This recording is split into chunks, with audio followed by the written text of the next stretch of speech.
열심히 다 해줬고요. 아쉬운 부분이 많이 남지만 이런 것을 발판 삼아서 더 노력해야 된다. 경기 내용이 좋더라도 실전에 있어서 스스로 실수했는 게 있기 때문에 이런 것을 좀 보완하고 진행해 나갔으면 좋겠다. Para pemain sudah bekerja keras, tetapi dengan pengalaman seperti ini kita harus lebih berusaha lagi untuk ke depannya. Memang walaupun isi pertandingan baik, tetapi dengan kesalahan kita sendiri yang beruntung.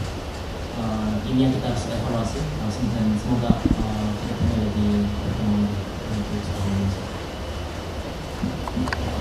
Maaf kepada seluruh supporter, seluruh fans, karena pada hasil hari ini tidak memuaskan.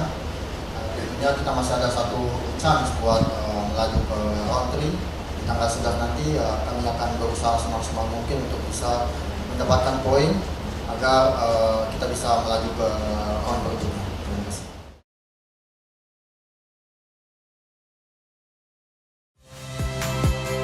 Saya Nitya Anissa, saksikan program-program Kompas TV melalui siaran digital, pay TV, dan media streaming lainnya.